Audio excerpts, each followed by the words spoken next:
Digital platform पर आप सभी का बहुत स्वागत है। देश में हर रोज बलात्कार की कई खबरें आप टीवी पर, अखबार में या सोशल मीडिया पर देख रहे होंगे, सुन रहे होंगे, पढ़ रहे होंगे। महिलाओं के खिलाफ देश में बढ़ रहे अपराध को बहुत चिंता की खबर माना जा रहा है। लोग बड़े चिंतित हैं अपने घर की बहन बेटियों की सुरक्षा को लेकर। एनसीआरबी की 2023 की रिपोर्ट बताती है कि देश में हर 16 मिनट में एक बलात्कार की घटना घट रही है। वहीं एक घंटे में 3 से 4 और हर रोज की बात करूं तो 80 से 90 बलात्कार देश में हो रहे हैं। ये ऑन रिकॉर्ड मामले हैं जो दर्ज हो रहे हैं, जो दर्ज नहीं हो रहे वो अलग छोड़ दीजिए।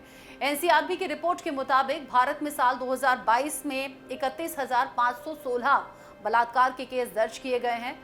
और ये जो सारी बातें हैं अभी फिर से चर्चा में हैं। आज चर्चा में इसलिए क्योंकि बीते 8-9 अगस्त की आधी रात को आरजीकर मेडिकल कॉलेज में एक ट्रेनी डॉक्टर के साथ बलात्कार हुआ और फिर उसे मौत की नींद सुला दिया गया। हैवानियत की सारी हदें पार कर दी गईं। इस घटना में जिस तरीके से ट्रेनी डॉक्टर के साथ बर्ताव हुआ, जो हैवानियत हुई, इसने देश को झकझोर कर रख दिया और अब दोषियों को फांसी देने की मांग हो रही है। क्या हुआ क्या हुआ रेप हुआ रेप हुआ We want justice।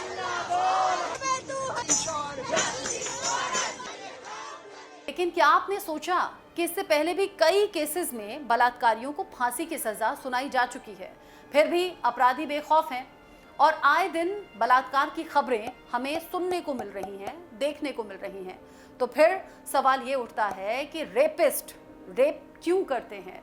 आखिर मर्द बलात्कार करता क्यों है? तो आज हम आपको इस क्यों का जवाब देने की भी कोशिश करेंगे और बताएंगे कि बलात्कार के पीछे एक मर्द या किसी लड़के की मंशा क्या होती है और उन्हें ऐसा करने से मिलता क्या है। भारतीय मूल की मधुमिता पांडे, जो कि दिल्ली की गलियों में ही पली बढ़ी और अपनी पीएचडी की पढ़ाई लंदन के एंग्लिया रस्किन यूनिवर्सिटी में अपराध विज्ञान से कर रही हैं।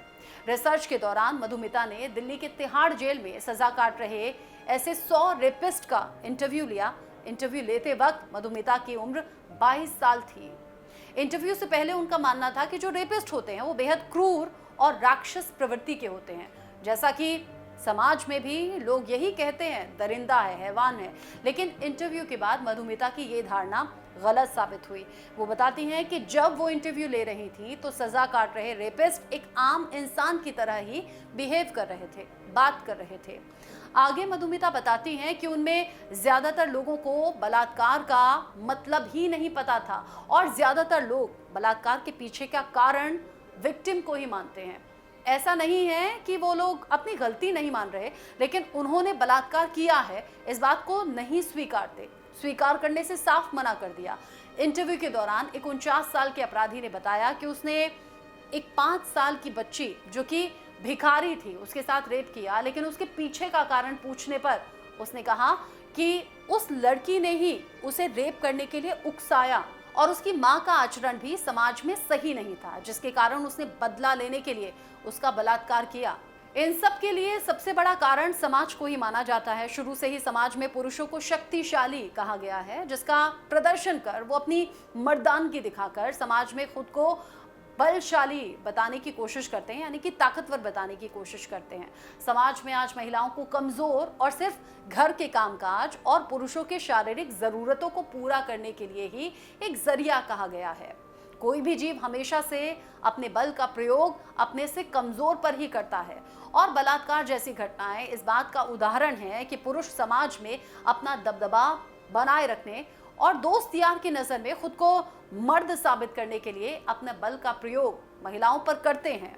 एक रिपोर्ट के मुताबिक एक सताया हुआ पुरुष बदला लेने के लिए महिला का रेप करता है।